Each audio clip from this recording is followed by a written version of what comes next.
to Tanya now was to shoot straight forward.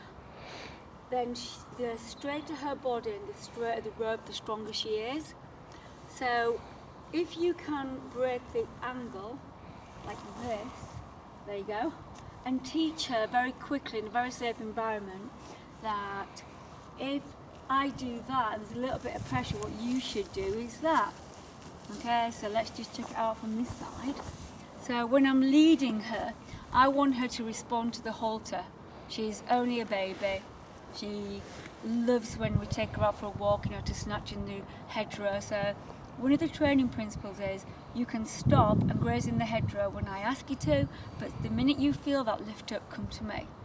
So all our ponies here, all the tiny ponies do this. Nobody wears grass reins. The children from 7 upwards who are riding out or riding through the farm can just literally just lift up one rein. That brings the pony's nose around.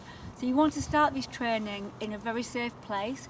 Walk backwards, lift. If they don't come, keep lifting and stop. Okay? Now people say to me, well, that's okay, but my horse really tanks off with me. Now the minute I would feel her head and neck lower or her brace into her shoulders are going to pull, if I can create a bigger angle between me and her like this, and then come backwards and let the rope slide, that makes me really powerful. So let's just pretend that she's going, go, I will do that, and stop. Now, you can only do this if you've got a longer line, and any line you're working a horse with should be at least 3 foot longer than its body, because you need to work these angles. Okay, you don't want a horse that in its skeletal frame or its head and neck against you. Now, if you've got a horse that is really, really difficult, then you can even go, if it's pulling and it starts to pull, can we just simulate this here, little girl? Will you just help me?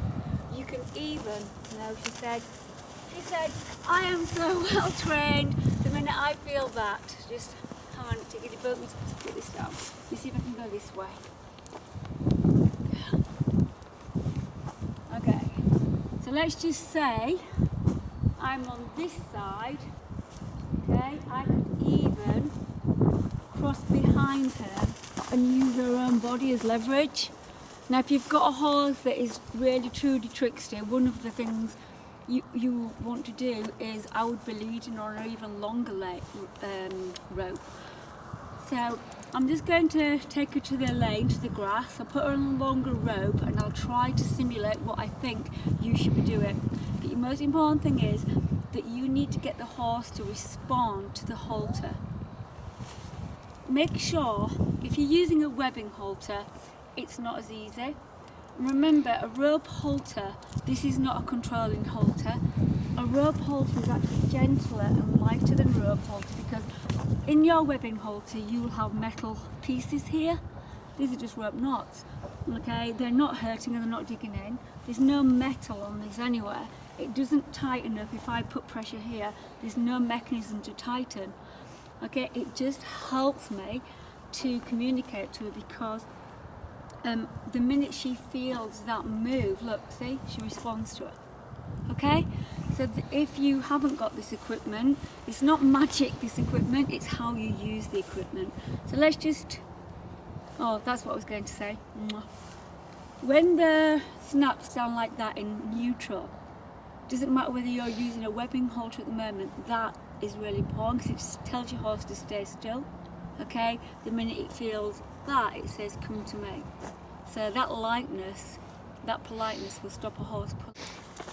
The more you practice taking control of direction and getting a good flexion, the less your horse will pull. So little things like this, and they're all in the books.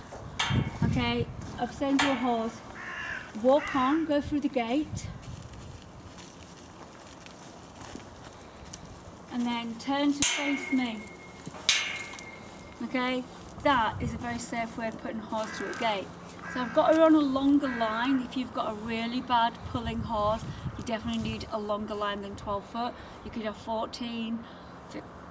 This just happens to be a 22. If you haven't got a rope like this, a lunge line will do.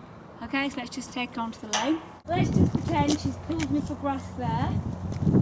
Okay, so I can either widen the angle, walk backwards, keep walking backwards, and that leverage will turn her around. Okay? As I just showed you in the arena, you might for somebody and go on this side. Okay? This has happened to me before where the horse is set off, okay, and I've ended up in this position. In that situation, the owner on a longer rope, on the smaller rope in the arena, my horses are safe, they know me. Her nose is now facing this way.